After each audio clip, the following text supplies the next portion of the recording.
Located across the street from the White Temple in St. George is the East Stake Center for the Church of Jesus Christ of Latter-day Saints. Inside this building is the Welcome Center for immigrants to come and receive educational support on their journeys inside America. I do know that there are similar programs in other cities, for example, Las Vegas, and I know they have some up north in Salt Lake and probably some other areas as well. And really what our charter is to look for ways that we can help the immigrant community because we know that there's lots of them coming in right now. Stewart, who is a service missionary, said the program was started out of need. So the first thing that we've done is provided English classes. If they're not able to speak a certain level of proficiency of English, it's hard for immigrants to find a job or truly assimilate into the community. So we provide English classes that we teach in this building 4 nights a week, and they've been very active, and we have volunteers in our program that teach those classes. Primarily those are native Spanish speakers, but we also have speakers or native speakers that speak Portuguese and some Asian languages and others as well. Stewart says these classes through this Stake Center are all offered free of charge. And it directs them to our WhatsApp site, so they connect with us on WhatsApp. I'll give you an example. We had a gentleman today, I had my phone and I got my WhatsApp notification, and I read on there and it was in Spanish, and he said that he was here just recently and he's looking for help finding a job. Within probably 30 seconds, one of our volunteers responded and said, here's a couple areas or people who I know who are hiring here locally. Then another one of our volunteers got on and said, if you don't have transportation, here's how the bus system works, and here's how you can get more information on the bus system.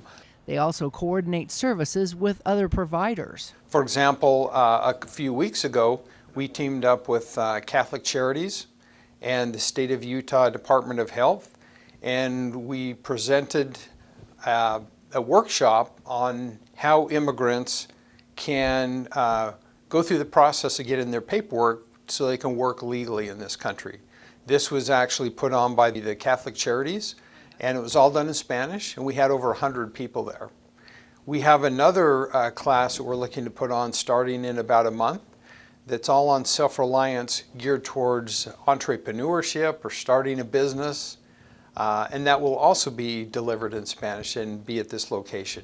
Since 1945, the Catholic Community Services of Utah has also been serving those in need.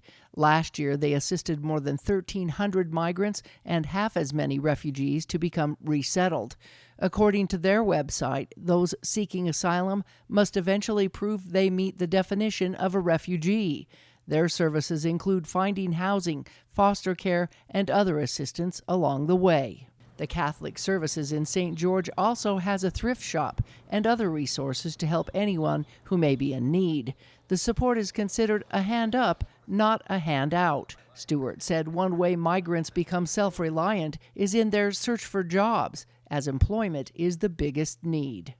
But we definitely encourage those immigrants to work towards getting that legal status. I think we see a lot of initial jobs in areas such as construction, food services, healthcare, those types of areas. And it's hard to quantify how many people are actually staying here and those who might be transient and moving on to other locations. We don't have a good way to track that right now. Food, shelter, and medical care is also key to the migrants staying or moving on. I don't think there's much of a problem with people finding food. There's a lot of food banks and different methods for people to make sure that they do have food to eat. A recent article by the New York Post suggests that the government is using charities to hide the funding of illegal immigration. Stewart said the Church of Jesus Christ of Latter-day Saints doesn't get paid and doesn't get into the politics of their arrival. I don't know the process specifically for them to actually vote. As far as I know, they all have to be citizens, obviously, to vote. But as far as the help we give, we're not involved in the politics of that. People come here, and a lot of these people are victims, and we're just trying to help where we can and let the politics sort itself out. Stewart said those wanting to volunteer can reach out at justserve.org. And we have volunteers help with many different things. Some of them are working with these organizations and gathering the information. Some are part of our WhatsApp community and actually responding to the immigrants. And as the program grows and develops, I'm sure there'll be other opportunities as well. This is non-denominational. We're really here just to help others. And classes are taught here Tuesday, Wednesday, Thursday, and Sunday evenings at 7 o'clock.